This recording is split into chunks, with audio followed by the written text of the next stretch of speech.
Hello, this is Terrence McNally. This week I'm going to share with you a couple of my favorite previously recorded interviews, both dealing with system thinking, one of the ingredients I suspect of a world that just might work. In the first half hour, I'll speak with FRITJOF Capra, author of many books, including 2014's The Systems View of Life. This interview with Capra originally aired in January 2008.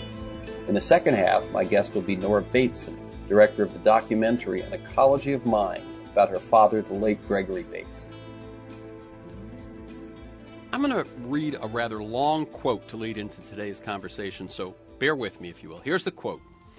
I have come to believe that today our society as a whole finds itself in a crisis. We can read about its numerous manifestations every day in the newspaper. We have high inflation and unemployment. We have an energy crisis, a crisis in health care, pollution and other environmental disasters, a rising wave of violence and crime, and so on. The basic thesis of the book he was writing is that these are all different facets of one and the same crisis, and that this crisis is essentially a crisis of perception. It derives from the fact that we are trying to apply the concepts of an outdated worldview, the mechanistic worldview of Cartesian, Newtonian science, to a reality that can no longer be understood in terms of these concepts. We live today in a globally interconnected world in which biological, psychological, social, and environmental phenomena are all interdependent. To describe this world appropriately, we need an ecological perspective, which the Cartesian worldview does not offer. What we need then is a new paradigm, a new vision of reality, a fundamental change in our thoughts, perceptions, and values. Now, any of you who listen to the show on a regular basis know I agree with that quote. Now, first of all, those are the words of today's guest, FRITJOF Capra. But the amazing thing is that they were written in 1981 in the preface to his book, The Turning Point.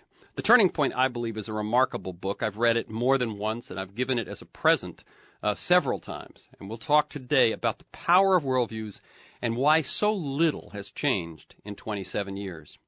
FRITJOF Capra has a new book out, The Science of Leonardo, and we'll talk about that as well. He says that most authors who have discussed the science of Leonardo da Vinci, the great master painter and genius of the Renaissance, have examined it through a Newtonian lens. And according to him, this has prevented them from understanding its essential nature, which he believes is radically different from the mechanistic science of those other giants, Galileo, Descartes, and Newton. Here on Freeform, we explore the lives, the work, the ideas of individuals that I suspect have pieces of the puzzle of a world that just might work. We look at new, innovative, provocative approaches to business, environment, health, science, politics, media, all based on the fact that I believe we can do better, and I want to find out how.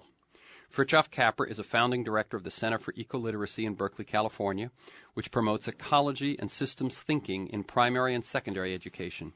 He's on the faculty of Schumacher College, an international center for ecological studies in England, and he's the author of several bestsellers, including The Tao of Physics and The Turning Point.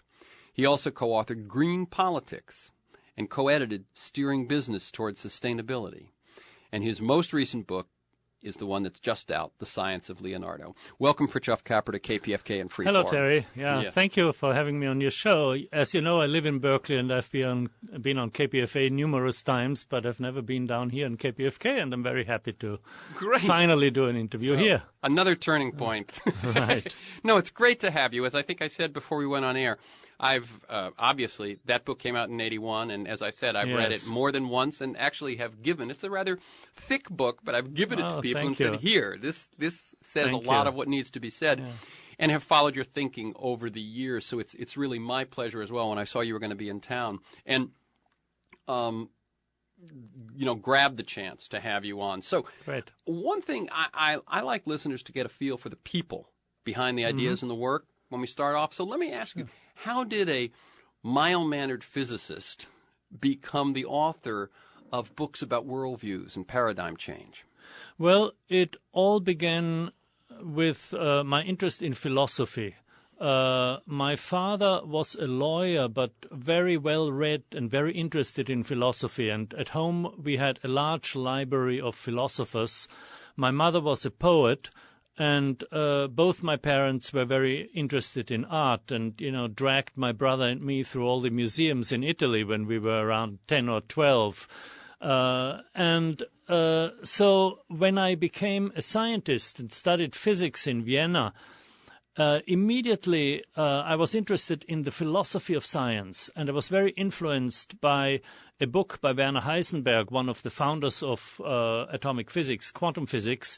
The book is called Physics and Philosophy, and it's now a classic, and Heisenberg describes in it how those physicists struggled with a new worldview that was emerging in physics, with experiments that were totally mysterious at first and led them into radically new concepts. And that book stayed with me through my studies, and then came the 60s. I got interested in Eastern philosophy. George Harrison went to India, brought back a sitar, and all these things worked together. And so I also became interested in the social movements in the 60s. I was in Paris in May 68. I was in Berkeley shortly after that. And all that eventually, is reflected in my books. But first I explored the sort of expansion of consciousness into the spiritual, the religious, the mystical, and that's the Tao of physics. And then I explored the expansion of consciousness into the social realm, the social, questioning authority in many, many fields, the kind of work that is now institutionalized here at KPFK. Exactly. But which was radical and in living rooms and kitchens and grassroots movements in the 60s. And so in The Turning Point, I made this diagnosis which you read, which I think, for better or worse, is still very valid, in a sense, unfortunately. Now, the new paradigm, especially in science, but also in society, has progressed enormously. And I wrote a couple of books in between, The Web of Life and The Hidden Connections, in which I really outline the systems view of life that is now rather complete, with a biological dimension, a cognitive dimension in the whole field of cognitive science, and a social dimension. Let me cut you off for 1 second there, FRITJOF CAPRA. When you said that in these intervening years, as you present in those later books, and the Web of Life and the Hidden Connections, right? Right. And I've also read both of them. You say the systems view of life has now been more rounded out and filled out. And formalized, through actual discoveries and work, or just better articulation? Well, both. But a lot of discoveries. A key development came in the late 70s and early 80s with complexity theory, which is technically known as nonlinear dynamics. Now we have a mathematical language to describe nonlinear systems. Now, you may ask, what are nonlinear systems? Basically, everything you're interested in.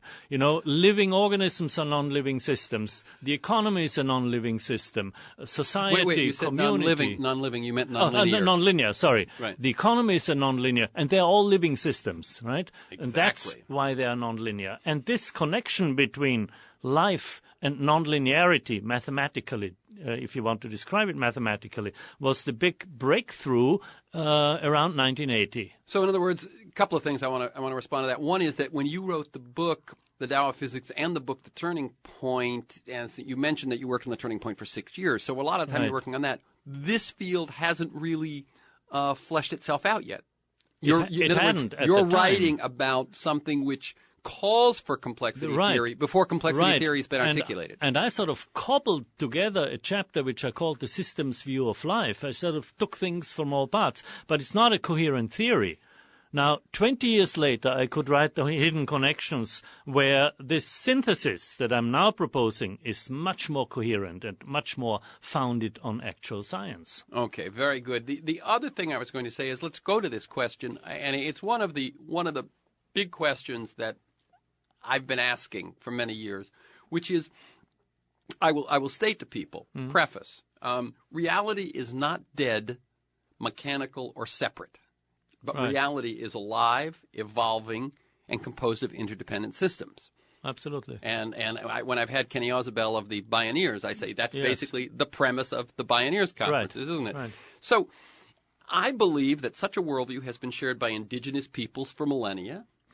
It's been revealed by science since early in the 20th century, and now not in its fullness, as you just pointed out. It's obvious to me every time you walk outside the door, look at the sky, look into the eyes of a living being. How do we explain the hypnotic hold of the mechanical worldview on people in power, let's say, or on the prevailing culture? Well, I would guess it is through the connection between science and technology, because the mechanistic Newtonian science was the theoretical background of the Industrial Revolution, and it allowed people to design wonderful machines from the steam engine on to, the automobile. And, most of the machines we're using now, today, actually require quantum theory to explain the physics that underlies. I understand. In other words, driving a modern car, you're driving a computer on wheels, basically. That's right, yeah. Driving a Prius, by the way, which is a great car. Which we both drive, I assume. Yeah. Definitely, that one is a computer. You can't get that fixed elsewhere. Yeah. So what you're saying is that most of the machines that were the industrial age, and am I correct, most of the social systems that were the industrial age were based on that mechanical model? That's right. You see, Newton's mechanics was the sort of model for everything, for all the sciences, and for many things where it's inappropriate, like medicine, for instance, or, social science, economics, management. A company is not a machine, and a community is not a machine. The human body is not a machine, but that was assumed, and people went quite far with it. With God as the great clockmaker in the sky, right? So when I asked, how do you explain the hypnotic hold, in other words, that people still want to function that way, I think if one looks at even American politics, American foreign policy under Bush, there's a lot of hierarchy and mechanism. Yes, and linear thinking. In Newtonian science, in the mechanistic paradigm, if you want to explain something, and Descartes actually was the founder of this strategy. If you want to explain something, you reduce it to the smallest components, and you try with the mechanisms that interconnect them to explain the whole. You don't make connections to other wholes. Now, let's take ecology or biology as a whole as an example. If you go out in the forest and see a bird with red feathers, and you want to explain this scientifically, you don't decompose the feathers. That doesn't, you can look at the pigments, and that's one reason why they are red. But, why did nature come up with red feathers? You have to relate the bird to its environment, to its habitat, to its history. That's ecological thinking, and it's systemic thinking. You have to connect the dots, as we say in popular parlance. And this is a singular lack in our politicians, not just Bush, but, all our political, or most of our political and corporate leaders do not know how to connect the dots. So they go to Iraq to fight a war that bleeds the country, to get oil that we don't even need, because we have other means of energy now. If we had spent a fraction of that money developing conservation, alternative sources. I believe it's up to 2 or 3 billion a week now. Yeah. And had we spent, as you say, a fraction of what we spent in Iraq developing renewable energy, we'd have done a service to the whole world. Yes, and we would have prevented this rise of global warming, of global climate change, because of the greenhouse gases. And you can bet oil wouldn't be costing $100 a barrel, if suddenly it had competition. Absolutely. Yeah. Or if we fed the children in our schools organically grown food, we wouldn't have the crisis of obesity, we wouldn't poison the farm workers, and again, the organically grown food in an organic soil needs a lot of carbon, because carbon is the chemical backbone of life. And where do these worms and bacteria take the carbon from? Well, from the air. They draw it down. Therefore, a carbon sink, again, fighting global climate change through organic food in our schools. Well, that's connecting the dots. That's systemic thinking. That's right. That's reality is alive and interdependent. By the way, I've had Ann Cooper on. Are you familiar with her? She runs the nutrition program in the Berkeley School District, which now is teaching, is not only providing kids organic food, but teaching them about. That's right. And at the Center for Ecoliteracy, we are very much involved in this. I wanted to ask you about that, and so since you just brought it up, I will. What was it when it started, and what do you feel you've accomplished over the years? Because you've been there a long time. Yeah, over 10 years, about 12 years. Well, its mission is to promote ecological thinking, the science of ecology and systemic thinking in schools. And let me say to people, if you've been following this conversation, when he says ecology, he doesn't mean something about the environment. Ecology is about the interweaving of all of life. Yes, and it includes, of course, the environment. So we take kids out into gardens, into school gardens, and have them experience ecology with their hands in the earth, the change of the season, the cycle of growth and decay of plants. They cook meals in schools. They go out and visit farms. They go to farmers' markets. So it's a whole program like this which has grown tremendously, and it's always linked to curriculum. So what they learn in the classroom refers to what they learn in the garden, and vice versa. And if people want to learn more about that, there's a link on my website to the Center for Ecoliteracy, and the website there is ecoliteracy.org. Okay, ecoliteracy, one word, .org. Is some of that work available beyond Berkeley? Have you spread it to school systems around the country? Yes, because we are now teaching seminars, and people come from all over the country, and they do things in other schools. They actually come from all over the world. With the Internet now, with our website, which is very extensive, we announce our seminars, and we get participants from Brazil, from Norway, from Australia. It's absolutely fantastic. That's very exciting. Yeah. Let me ask a couple of other. Let me mention one other thing. We've talked about it generally. The thing that most struck me about the turning point, besides the worldview, was that you, as you sort of briefly did just there's a section in there where you look at how that old worldview sort of hinders us in various arenas and how a new worldview could help us. Right. And you look at health and medicine. You look at agriculture. You look at business and economics. You look at energy and environment. Two questions. One, first, could you just maybe speak about agriculture, okay, just for a bit? Second, have you thought of updating that book? Because it seems to me that is the reason that I've given it as a gift is I say, here's how to look at the big picture. Well, in a sense, The Hidden Connections, which was published in 2002, is the 21st century version of The Turning Point. You see, at The Turning Point, as you said, I looked at biology, I looked at medicine, I looked at economics, but in The Hidden Connections, I look at life. Okay. Because that's what they have in common. And I integrate the biological dimensions of life with the cognitive dimensions and the social dimensions. And I again look at all these sciences, but from an integrative point of view. Now, the historical section is still very valid in The Turning Point. And there, my big new discovery is that this systemic thinking, this relating everything to life, this seeing the earth as alive, was really founded by Leonardo da Vinci. That's why he's so important. Okay. It's not only fascinating to study him as a Renaissance genius, but he's tremendously relevant for our time. I'm Terry McNally. I'm speaking with FRITJOF Capra. He's a best-selling author of several books, starting with the Tao of Physics, and his newest is The Science of Leonardo. Okay, so you say the discovery you made, and I'm going to ask you two questions again. Right. How did you happen to make that discovery? What led you back to look at Leonardo's science, and then what did it tell you? Well, I had been fascinated by Leonardo since the 1970s when I wrote the Tao of Physics. I came across a statement that he wrote where he defines his empirical method, that he will observe nature and then draw conclusions and use reasoning to see why nature acts in a certain way. That's what we now call the scientific method. He also used mathematics. He also used theoretical models.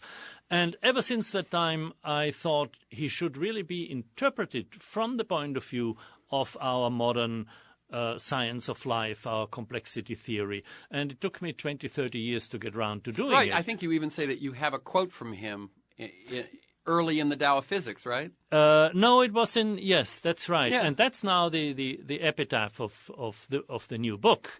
But now what was the second part of the question? The second question is, so what, how far ahead of his time was he in terms of his use of, if not his definition of, the scientific method? Well, Leonardo lived 100 years before Galileo, and he single-handedly created this empirical approach that we now call the scientific method. What were people doing prior to that? Well, knowledge was transmitted from the Greek philosophers. Science did not exist, not even the word science in our sense. It was called natural philosophy. And those were speculations that were transmitted from philosopher to philosopher, were never checked empirically, and then in the Middle Ages were fused with Christian doctrine and used as the official creed, and any questioning of Aristotle's thought was heretical. You see, you were questioning the church. In other words, what you're saying, in case people didn't follow that, is that the church, which was the power broker on how people thought in the Western world, went back to the Greeks, merged it with their Christian or religious teaching, and said, this is reality. Yes, absolutely. And so in other words, questioning Aristotle was the same as questioning Jesus. Yes. And of course, that's where Galileo came to suffer. And 100 years earlier, Leonardo kept his findings secret. For that reason? For other reasons too, but also largely for that reason. And unfortunately, his voluminous notebooks, 13,000 pages when he died, were lost and hidden for centuries and were not really analyzed until the 19th century. This is why Leonardo had no direct influence on science. So what you're saying is he preceded it, but didn't necessarily inform it. Didn't inform it. But there is a sort of a virtual lineage from Leonardo da Vinci to Johann Wolfgang von Goethe in Germany, the poet and scientist, to Gregory Bateson, the cyberneticist and systems theorist, to Prigogine, Maturana, Varela, all the people that I have written about, Lynn Margulis, the Gaia hypothesis, Gaia theory. All this is a lineage of which Leonardo stands at the beginning. And now that's an interesting phenomenon, and let me ask you what you say about that. The fact that he preceded it, he, in his one self, in his one mind, in his one approach, could see it and practice it, and yet because it wasn't looked at, so what happens when something like, in other words, I'm saying there's the seed, but the seed did not lead to this. His discoveries were rediscovered independently, some 200 years later, some 300 years later, some even only in the 20th century. His anatomy of the heart contains details that people are now verifying with computer models. I mean, absolutely incredible. Now, you said that one of the keystones, and by the way, I'm speaking with FRITJOF CAPRA about his new book, The Science of Leonardo. FRITJOF is the author over the years of The Tao of Physics and The Turning Point and so on. His method, you said, was empirical. Yes. And so how does he... Was it cadavers or was it imagination? No. It was experiments, observations in botany, in geology, in the science that is now called fluid dynamics or hydrodynamics, which he was the first to really create. In many, many fields, it was empirical and it was systematic scientific thinking. But the big thing that other authors have not realized before is that he must be compared to Galileo in terms of method, but not in terms of content. Because Leonardo's science was not mechanistic. It was a science of life. It was a science of systemic thought, a science of living forms that were always transforming themselves, always in development, very much like our systems and complexity theories today. And were there others through the years who saw things that way, or was he... Yes, there were others. There was a whole movement called romantic biology in Germany, then it moved to England, and, a whole series of biologists who focused on organic forms, on the nature of biological form. That influenced Darwin in his early work. So all this, but again, Leonardo was not a direct influence, but it was rediscovered. And then the whole field of systems theory, cybernetics, and, modern studies of what is now called morphology, a term actually created in the 18th century by Goethe, the study of biological form. All these virtually are sort of in the lineage that starts with Leonardo. Now, when he is seeing things that way, and then later people are seeing things that way, we've spoken about it a little earlier in the conversation, but the fact that the Newtonian understanding, the mechanical understanding, had such power in the world, Yes. In other words, you could build a machine and Yes. move a mountain. Yes. That gave it a power in the mind, didn't Yes, it? but you see, there is where Leonardo is really unique. There have been other geniuses in history of humankind, but this is where Leonardo is unique because, as is well known and widely known, he was a mechanical genius. He was a genius right. inventor. He's known for his machines, right? That's right, much more than his science. Than his science. And so, this is a very subtle thought. He was a mechanical genius, but his worldview was not mechanistic. And in fact, very beautifully, he saw mechanics as a very noble science because, he says, nature has given mechanical instruments to animals because otherwise they couldn't move. And I'm going to study those mechanical instruments, he says. And so he studies mechanics for years and years in order to understand the movement of living bodies. So mechanics is subservient as a science to the life sciences, rather than saying living organisms are machines and therefore mechanics is at the top. It was just the opposite. So he was a true synthesizer and had an integral view, which we have now waited hundreds of years to gain some power again. And in addition, his science was infused with a very deep ethics, a love of nature, a special compassion for animals. He always took nature as his mentor and model in his designs. So he was an eco-designer, if you wish. And this is, again, why he's so relevant for our time. Right. You wrote a book with Stendhal Rast, and we've only got about a minute. You wrote a book with Stendhal Rast called Belonging in the Universe? Yes. In which you reconcile modern religion and modern science, about which there's great argument going on today. It sounds like Leonardo himself kind of embodied that. Yes, absolutely. In his deep ecological awareness and his great reverence for life. That comes through his whole science. Why would you recommend someone read this book? Well, if you're interested in the history of Western thought, if you're interested in the Renaissance, if you're interested in the synthesis of art and science, and if you're interested in one of the greatest minds that ever lived, then read the book. And also, it seems to me, one other thing is that you can see someone who saw what is so before the cloud of that mechanical worldview covered it. And maybe for even us, it's a way to see the whole in a way we haven't before. Yes.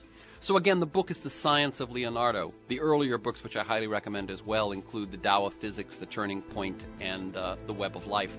The website is FRITJOFCAPRA.net. That's FRITJOF Capra.net. Thank you, FRITJOF Capra, and keep up the good work. It was a pleasure. Thanks it really so much, was. Terry. Thanks a lot. This is Terrence McNally. Stay tuned for the second half, and my guest will be Nora Bateson, directed the documentary An Ecology of Mind about her father, the late Gregory Bateson. This interview originally aired in July 2012. Here's a quote. "The major problems in the world are the result of the difference between how nature works and the way people think." And those are the words of the great and late Gregory Bateson, and I couldn't agree more.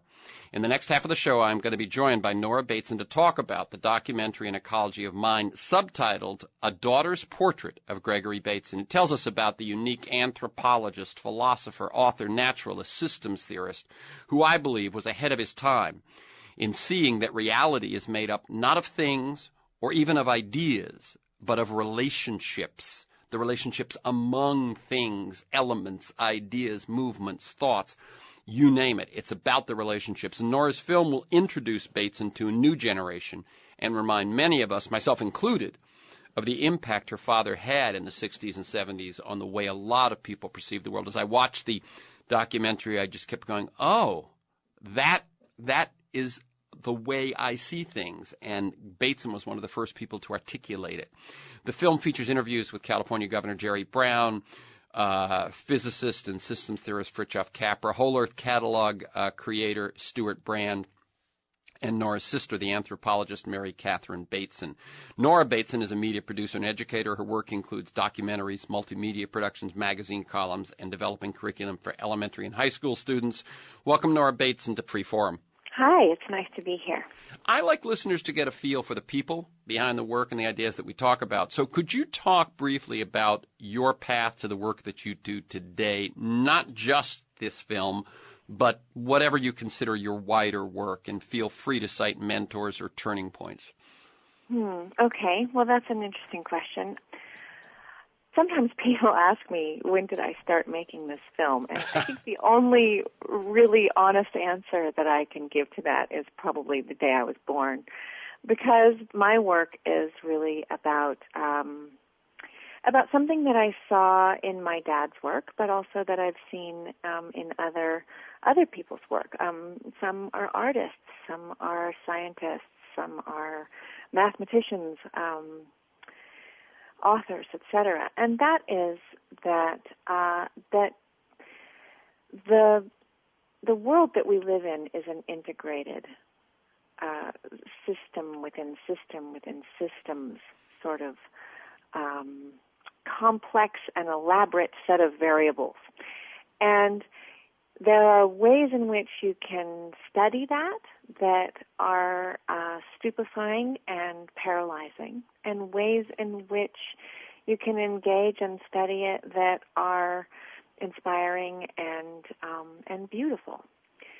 So I'm shooting for the latter because I've certainly been around enough of the former to know that it doesn't get you anywhere, and my work is based in storytelling. Certainly, I started off in photography in college, and eventually started wanting my pictures to move and to tell stories, and then I realized that there's a word for that. That's film. So I moved to filmmaking, and one of the reasons that I moved into filmmaking and the arts was that I really couldn't get any anonymity anywhere else. My father's work touched a lot of different disciplines, and because of that, whenever I entered them as a beginning student, intro to psychology, intro to anthropology, intro to any number of things, I felt I wasn't really given permission to be at the beginning, that his name preceded me, and that there wasn't space for me to find my own path. And to some extent, let me cut in for a second, Nora Bateson. Yeah. It's interesting as you're saying that, of course, I'm thinking, and the project we're talking about is about your father. So there obviously is an arc of story for Nora Bateson here between having to get out from the shadow of to be a beginner, and then at some point saying, you know what, I'm at that point where I can devote my work to my father and not worry about that. And that's the interesting question right there, because it was a task, and it was an enormous, not only personal achievement, but also an incredible education for me. And what happened was that after this period of rebellion, which I really unsuccessfully endeavored, right? I thought I was going to rebel by studying film, and then when I graduated college, I found myself in Southeast Asia making documentary films, which is exactly where my dad started. That's right. And for people who don't know that, he, as a young anthropologist, joined Margaret Mead. Did they know each other when they ended up in the Far East? They actually met in New Guinea. They met in New Guinea and worked together, eventually married, eventually unmarried. But their work together was a really important step for both of them. And it was some of the pioneer documentary work that was ever done in Southeast Asia. So then I realized, I guess I'm a salmon. I've completely followed my own roots right back upstream where I came from. And still I rebelled. And then several years later, my sister said to me, we need some audiovisual on Daddy because there's this centennial, and would you be willing to do something? And I innocently said, sure, thinking I could just knock it together, pull a couple of videos of lectures and just find something that worked. And what happened was when I did that, I found that the material was not only wonderfully interesting and rich, but also really relevant. And I was already a filmmaker, and I thought, okay, well, this is the film I have to make. And And then I found that I was in this strange thing that we call a lineage. And was I then going to carry the torch? Was I going to be the next in line to carry the mantle of my dad's work? And you know what I found out about that, which is an interesting metaphor for evolution, is that this word lineage is a misnomer because that process is not actually linear. Mm-hmm. And that evolution itself has to do with the context and the way in which information and relationships and communication develops between people, between organisms, within an environment. And that it isn't actually about the individual. So the story that I'm telling about my father is my story. And the way in which I portray him is an evolution to the way that he portrayed himself, if that makes any sense. The reflection is part of the context of today's rhetoric in today's world, from younger generation looking back at the older generation, but through my eyes, through my lens, if you will. Yeah, there's a quote that I have of yours, which I have made an ecology of mind to illuminate the dynamic interrelationships of life at all levels: global politics, biology, communication, evolution, and culture, told through the relationship between father and daughter. And one thing you talk about your father was that he excelled at zooming in and zooming out, which as a filmmaker is an interesting metaphor, but that he could from one moment see the tiniest interaction between an insect and a plant, and in the next moment, the city around it and so on. And so obviously what you're talking about, global politics, and the relationship between father and daughter, zooming in and zooming out. I'm Terence McNally. I'm speaking with Nora Bateson about the wonderful documentary, An Ecology of Mind, that she's made about her father, the late Gregory Bateson. And you can learn more at An Ecology of Mind, ANECOLOGY, An Ecology of Mind, one word, .com. And what I'd like to do right now, Nora, is play the trailer for the film. And that will give people just a little taste of it. It lasts a little over 2 minutes, listeners. You will hear several voices, and this is who you'll hear. You'll hear Nora Bateson, Governor Jerry Brown, FRITJOF CAPRA, Stuart Brand, Mary Catherine Bateson, Nora's older sister, and finally, the last voice will be Gregory Bateson himself. He was always learning from everyone and everything around him. As a child, I learned from him that learning never stops. Gregory Bateson challenged us to rethink or to stand back and try to perceive in a different way, to see how reality is actually operating. He was interested in larger patterns. He was interested in how things are connected, and especially how living things are connected. Gregory said, "The major problems in the world are the result of the difference between how nature works and the way people think. What does it even mean to change the way we think?" And he asked the question, what is there about our way of perceiving that makes us not see the delicate interdependencies in an ecological system that give it its integrity? We don't see them, and therefore we break them. You have a system, and when you poke it here instead of something happening there, it happens that way, or in a barely recognizable dimension, and that's because it's a very complex system. The nature of the world in which I live, and in which I wish you lived, all of you, and all the time, but even I don't live in it all the time. There are times when I catch myself believing that there is such a thing as something which is separate from something else.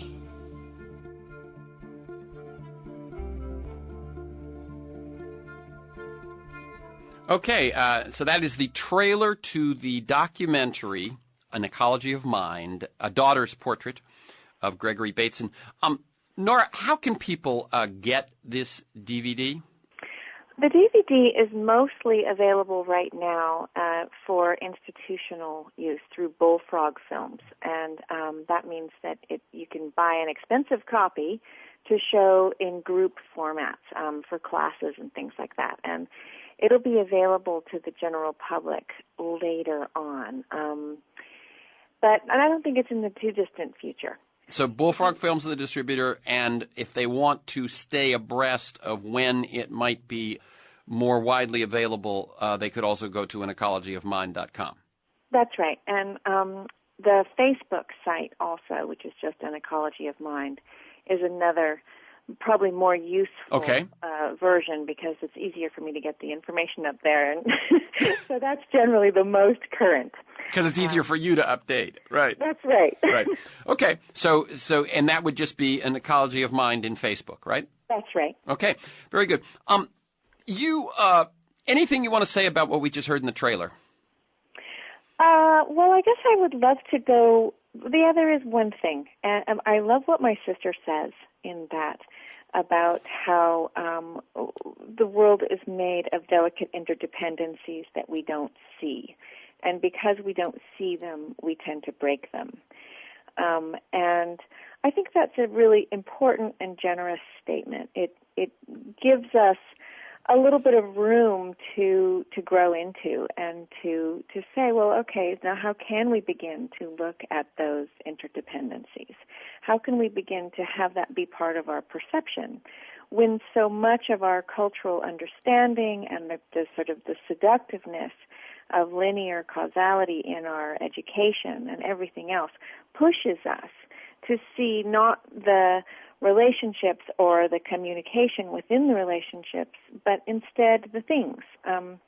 One of the examples in the film is to look at your hand and to notice that you've been trained to see 5 fingers, when in fact what's important in the biological framework of that is that there are 4 spaces that articulate what the possibilities of those 4 fingers actually are.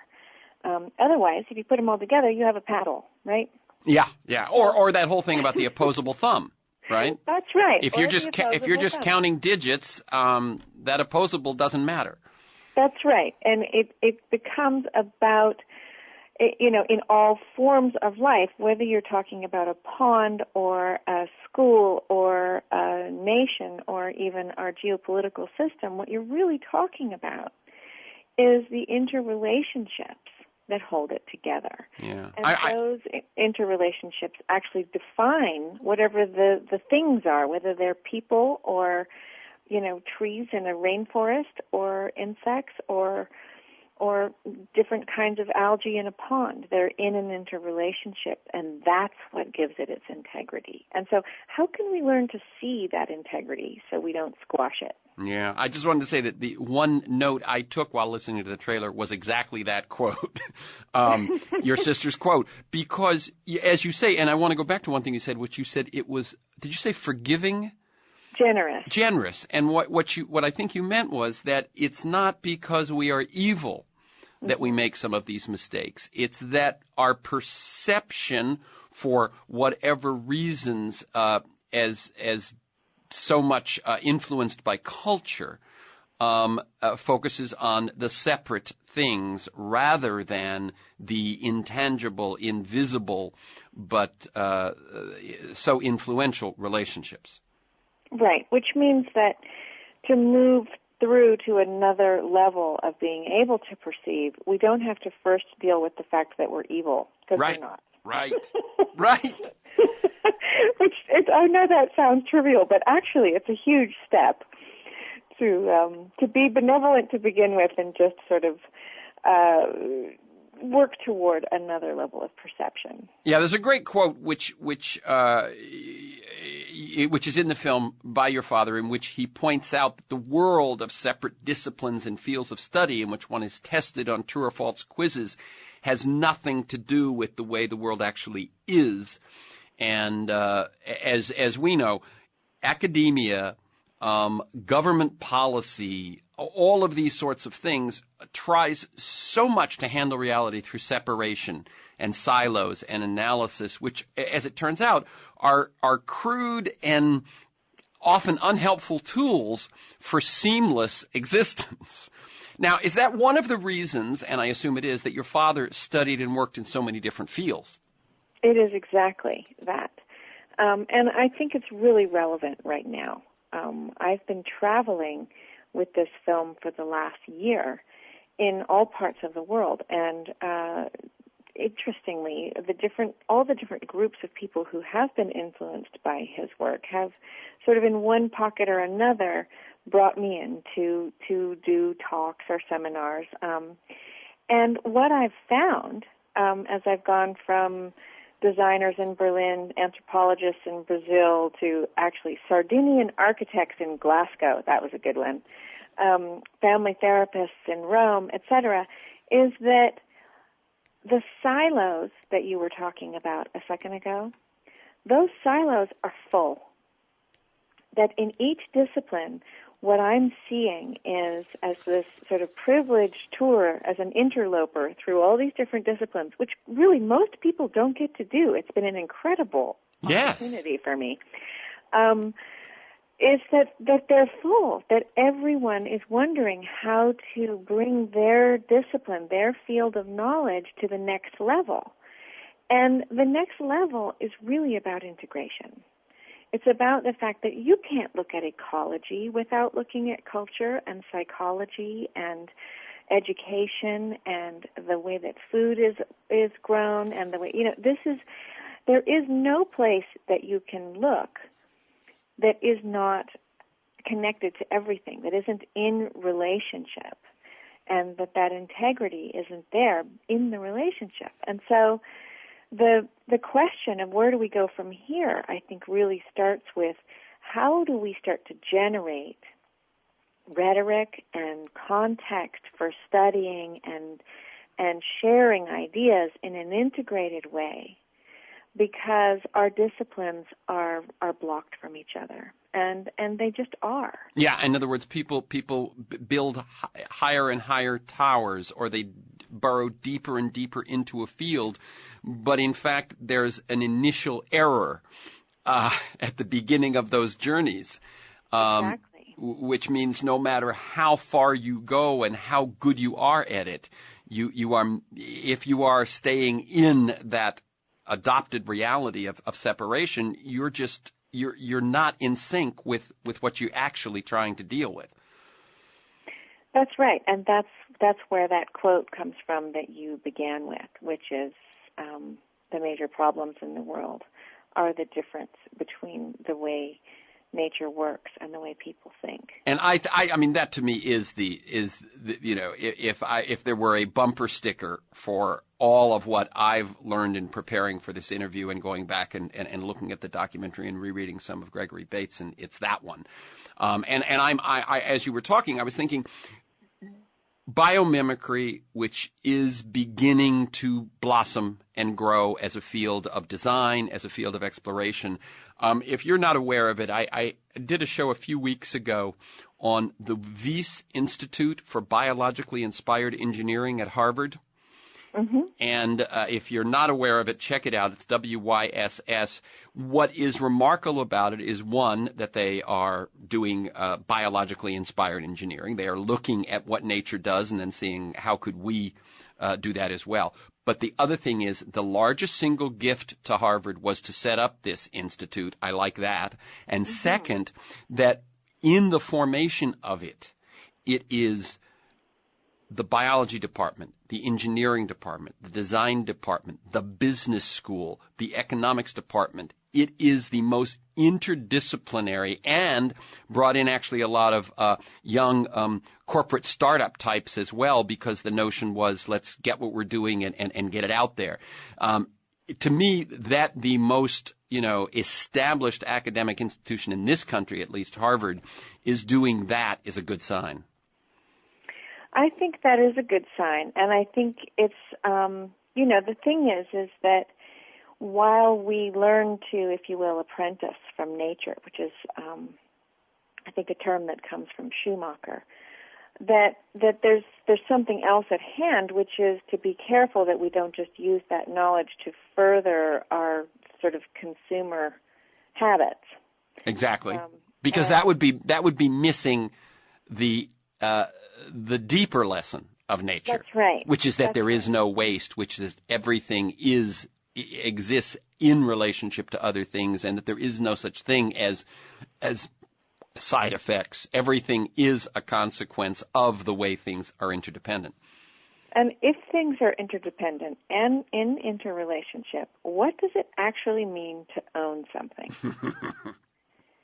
And I think that's a really important question because, we get into objectification. And, really what that is looking at things as objects, which is the opposite of looking at the relationships and the kind of communication that takes place in those relationships. Yeah, The thing about objectification is it's just one teeny tiny step away from exploitation.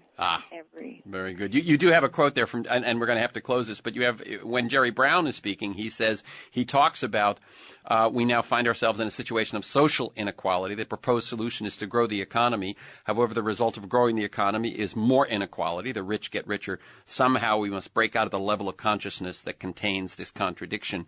I again find it good that someone who actually holds an influential position, such as governor of California, is willing to think that way.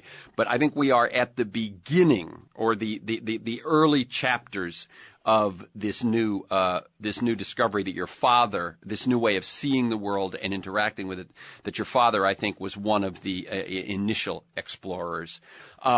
We've got to bring the conversation to a close, and the film, again, is An Ecology of Mind, about the late Gregory Bateson. To learn more, go to anecologyofmind.com or go to An Ecology of Mind on Facebook. You can listen to this week's conversation and many others anytime during the week by linking to the podcast. You can sign up to have it delivered to you weekly for podcasts, articles, transcripts of interviews, and to join me in pursuit of this world that just might work. Go to TerenceMcNally.net, TerenceMcNally, TerenceMcNally.net, or aworldthatjustmightwork.com. They're the same website. If you want to receive my weekly email announcement of upcoming guests and issues, and usually 2 or 3 articles of background, you can sign up at my site or by emailing me at temcnally@mac.com, temcnally@mac.com. You can also get the podcast and sign up for the podcast at iTunes. Thanks to GMA engineers Stan Mizrahi and Mark Maxwell in production, Matt Perez in traffic, and to you, my listeners. I look forward to being with you again next week.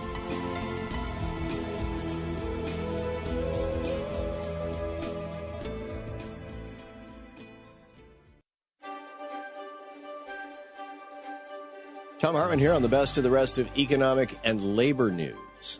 You need to know this. You may be surprised to learn that we spend about $2 billion every year running our dysfunctional Congress. However, it's even more surprising to learn that corporate lobbyists spend even more than that to buy off our federal lawmakers. According to a recent article by Ezra Klein over at Vox.com, corporations outspend U.S. taxpayers by more than $500 million. Yet some people actually wonder why Congress is so beholden to their corporate masters. The money we pay as taxpayers funds lawmakers' salaries, their staff, and the Congressional Budget Office, the Congressional Research Service, which are 2 agencies responsible for educating our lawmakers about the bills they vote on. When corporations want Congress to vote in their favor, they do much more than just contribute to a lawmaker's next election. Lobbyists also use stockpiles of corporate cash to pay pro-business think tanks to generate billionaire-friendly studies. Then they use those industry-funded studies to convince members of Congress to vote in the best interest of the corporations rather than in the best interest of working Americans. Although Congress has agencies to conduct research, there's no way that the CBO or CRS can compete with billion-dollar industries. To make matters worse, Congress people don't only have to resist the corporate money, they often have to resist the influence of their former colleagues and staffers. Corporate lobbying firms scoop up nearly every retired lawmaker and well-connected staffer they can get their hands on, and they pay them far more than the taxpayers ever could. For the first time in our history, getting elected to Congress is more about the lobbying job of the future than it is about governing our country. It's time to end the revolving door between Congress and lobbying firms and to get the corporate influence out of our nation's capital. Let's keep up the fight to get money out and take our democracy back. If Indiana can let people use the so-called religious freedom laws to discriminate, or even the concept of religious freedom, one woman in Texas says she can use a similar law to feed the homeless. For the last decade, Joan Cheever of San Antonio has been serving meals to homeless people. However, that didn't stop police officers from writing her a $2,000 ticket for serving food without a permit. Unlike those who want to claim their religion gives them the right to hate others, Ms. Cheevers says that the Texas Religious Freedom Restoration Act gives her the right to care for the homeless as part of her religion. And you can certainly find plenty of religious teachings about caring for those in need. All over our country, states and municipalities have criminalized homelessness and punished those who try to help people who live on the street. From Florida fining a couple $600 for feeding the homeless, to various cities making it a crime to sit or lay down in public, there's been an all-out attack on the homeless in our nation. Now, more than ever, the compassionate work of people like Joan Cheever should be celebrated, not banned. And if we happen to find a positive use for these right-to-discriminate laws, well, that's just an extra bonus. It's not often that U.S. senators stand up to big business, but when they do, they usually have help from Senator Elizabeth Warren. Last week, Senator Warren and 5 of her colleagues sent a letter to the FCC asking that agency to reject the proposed Comcast-Time Warner merger deal. Days later, it was announced that the deal was being scrapped. If the $45.2 billion merger was allowed to go through, one company would have controlled 57% of all broadband internet and 30% of cable television service for the entire country. That also would have meant that one massive company would have controlled news and information for a very large portion of the United States. The resulting company would have also been so large that the Justice Department was looking into antitrust prohibitions. Together with Senators Al Franken, Bernie Sanders, Ron Wyden, Richard Blumenthal, and Ed Markey, Senator Warren should be applauded for standing up to this media giant and helping stop the Comcast-Time Warner merger. Austerity is harming more than just our economy. According to an open letter from 400 mental health experts, budget cuts are extremely harmful to the psychological well-being and overall quality of life of those impacted by austerity. Although the letter focused on the harmful effects of budget cuts in Britain, the warning has broader implications for all nations that have pursued austerity. The experts wrote, "The past 5 years have seen a radical shift in the kinds of issues generating distress in our clients, increasing inequality and outright poverty, and families forced to move against their wishes." They added, perhaps the most important, benefits claimants, including the disabled and ill people, and those seeking work are being subjected to a quite new, intimidatory kind of disciplinary regime. End of quote. If these problems don't sound familiar, you haven't been paying attention. Regardless of which country we're talking about, the effects are the same, and that's exactly why we needed to put an end to austerity once and for all. And finally, progressive federal lawmakers aren't the only ones fighting for working Americans. Last week, the Connecticut State Legislature advanced a bill that would make it harder for big business to skimp on workers' wages. The measure would fine large non-union companies that pay workers less than $15 an hour. As expected, Republicans in that state criticized the bill as being anti-business, but Connecticut Democrats said that they need to worry about more than just being business-friendly. State Senator Edwin A. Gomes said, "I think it's time to be employee-friendly. In addition to generating about $300 million a year for the state of Connecticut to offset corporate welfare in the form of food stamps, housing assistance, and Medicaid paid to low-wage employees, this bill could entice big companies to raise wages. Large Connecticut employers have the option of paying more to the state or to their workers. Either way, it could be a big win for the state of Connecticut." And that's the way it is for the week of April 27th, 2015. I'm Tom Hartman on the Economic and Labor News. Here's what's happening on the Leslie Marshall Show on the Progressive Voices Network. They think that there weren't Democrats and liberals in power in Baltimore and Maryland and in the White House, this riot wouldn't have happened. And that, I think we would all agree, is completely ignorant, naive, that this is not about politics. This is about anger. This is about a lack of justice. This is about a perception. This is about some reality. This is about the need for change. This morning, my kids had a spring concert, and I sat next to a woman who is African American, and I said to her, "What do you think of Baltimore as a black woman?" And she said, "Look, I think it's wrong. I don't condone violence." But she said, there is anger. And when you add anger to the lack of opportunity, lack of educational opportunity, work opportunity, African Americans in the inner city do not have the same opportunity as those of us who are not black, and those of us who do not live in the inner city. That is not about race. That is not about Al Sharpton. That, my friend, is about truth. The Leslie Marshall Show, Monday to Friday from 3 to 6 p.m. Eastern on the Progressive Voices Network. Progressive Voices Network. Progressive Voices Network. Progressive Voices Network. Progressive Voices Network. Progressive Voices Network. Progressive Voices Network. Progressive Voices Network. Progressive Voices Network. Progressive Voices Network. Progressive Voices Network. Progressive Voices Network. Progressive